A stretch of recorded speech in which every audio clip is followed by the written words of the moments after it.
and welcome to Better Thyself segment of Dr. Lamba's Awakening Call. We often are absolutely overwhelmed, absolutely, by the disasters. We fail to see that every disaster has a seed of learning. And that seed of learning, if we are able to comprehend, if we are able to understand, can lead us to success. Every cloud has a silver lining. Every disaster has a lesson to teach. But how many people learn from disasters? Once bitten, twice shy is a proverb that is often observed in not being adhered to. Coronavirus has benumbed people. But then there are four lessons to be learned. And those lessons learned can become very powerful habits, thereby enabling you to be very successful.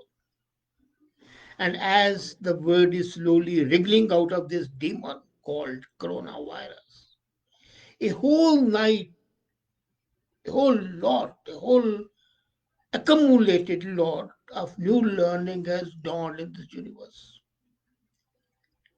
In this universe, you must have observed that there are two categories of people, two major categories. The first set is those who suffered greatly. They suffered their livelihood. Some of them suffered the loss of the dear and near ones. They lost their jobs, went broke, were ill, depressed. And the result of all this was that they were left clueless. But there's a second time, and those people not only survived with grace, but became more powerful during the challenging phase of this pandemic, which is not over. Let's be very clear. But the people who face this with courage, with equanimity, without losing balance, are the salt of the earth. And believe me, these people are not an exception, they're all around us. When I see people around me going about their jobs with fortitude, with calm, poise, and take things lightly, then I believe that there's hope and a lot of truth in stating that no disaster is absolutely irremediable. Unfortunately, the people belong to the first category have an absolute majority. The second category, the people with poise and equanimity and calm, are very few. But these people are the people who are successful. And if you observe them, you'll find four high, or shall I say potentially high habits which have contributed to creating category 2 type of people who are real heroes. Now, this pandemic should teach you to develop, inculcate first, and then develop and adhere to these four powerful habits. And these habits of these people have very clearly demonstrated that these habits relate to a tremendous amount of resilience and adaptability. It is finally the universe of thought inside your mind that determines what kind of fortune you have when you face adversity. And the way you face adversity and come out of it with fortitude, with resilience, with adaptability makes you better human being. So I'm going to share with you four powerful habits which can transform people belonging to the first category of the people to the heroes that constitute a small minority, the second category of people. And if you observe those people, you will see that these habits contribute significantly into shifting the personality, and they are in fact fast tracking the trajectory of growth. A word of caution: these four habits may not be new because they have timeless character, but they have come into prominence now during a period of crisis or distress. It makes sense to practice these habits. Now, what are those habits? First, innovate and be ready to take risk. Innovate and be ready to take, not like a fool rushing into an abyss. No, calculated risk. Yes, it's a fact that during any crisis, the biggest survival for anyone is his or her ability to bring new ideas into action. Be creative, and that creativity, that innovative approach, will transform your character from person saying, ah, what do I do, to a person, yes, I can do it and I will do it. Its discovery is always easier and more rewarding in the short run when compared with the invention. Let's not deny it. Innovation is discovering yourself and discovering your capabilities and applying them. And for that, you need to be vigilant, you need to be thoughtful, you need to be alert about everything that happens around you. Have a keen insight, have deep understanding. And in this connection, let me tell you that legitimate hiring of other ideas or cross implementing proven ideas into your own work is a winning concept. There's no plagiarism of ideas. You see somebody having some idea, and that idea has been successful. So you can adapt that, use that idea, and be successful. But that doesn't mean that you start indulging into a rat race. No. Mere copying is not enough. I said adapt it, not copy it. I was impressed. I was in Mumbai during the early phase of coronavirus. And I was amazed that a man who was a driver by profession had started using an auto rickshaw after taking the bank loan and the pandemic broke out. Now, all of a sudden, the roads were out of traffic. They was locked out. Nobody was traveling. The man would have been on the roadside. He would have died, possibly of starvation. His family would have suffered. But no, he didn't do it. The business of auto rickshaws was over because there was no transportation. So what did this man do? He immediately converted his vehicle seating arrangement and used it as a trolley for stocking vegetables. And during the days, he started earning good money by selling vegetables from door to door. Quite innovative. saved himself, saved his family, was able to repay loans, but and did not sit around mopping, feeling bad. Selling vegetable is not new idea, but he innovated in the sense that he could think of converting his auto rickshaw into a food trolley. So the challenge of life should always bring the best of your thought and your personality. All that is latent must become evident.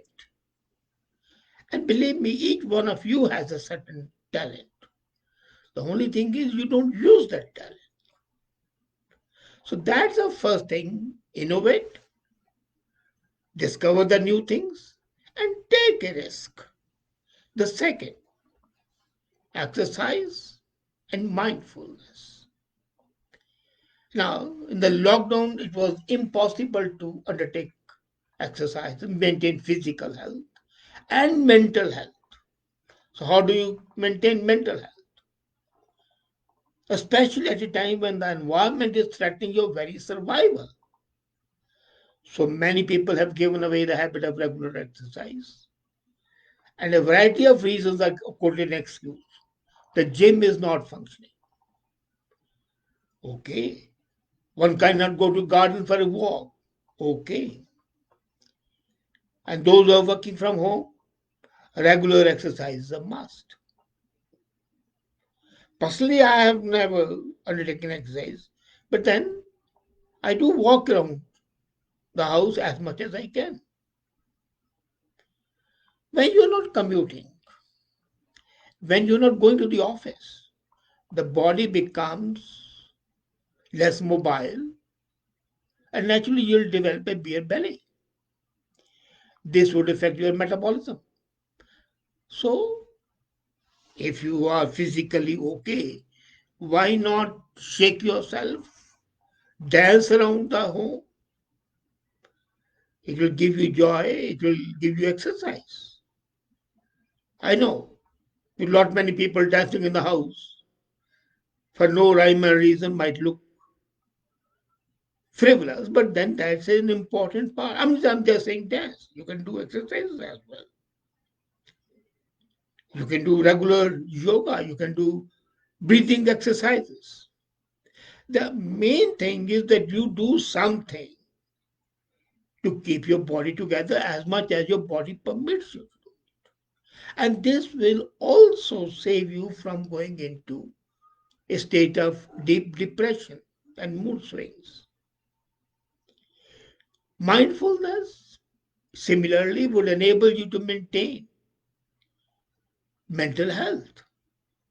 Depression is the worst thing that can afflict, and we have seen that the case of depression are increasing because the people have not been able to indulge in practice mindfulness. So, exercise and mindfulness are the second habits. Third, use your emotions productively. You know, in the same emotion, which can either make you depressed, desperate, and dejected, or make you hopeful. Say XYZ loses a job. He might have been the best performing employee of the team, but despite his loyalty, productivity, and commitment, he suffered and he got the pink slip. Do you become revengeful and disturbed? Does that help? No.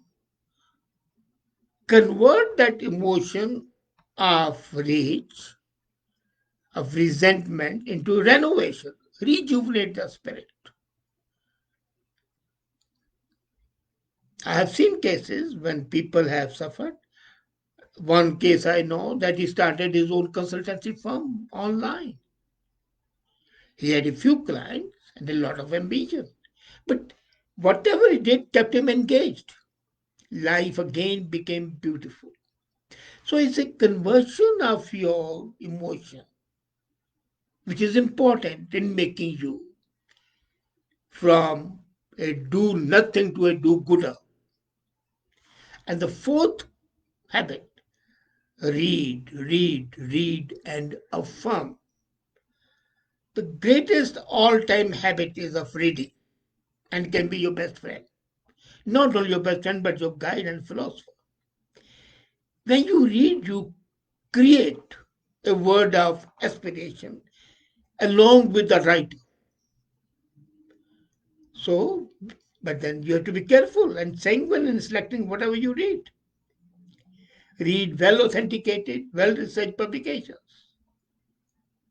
Don't waste your time in reading trash.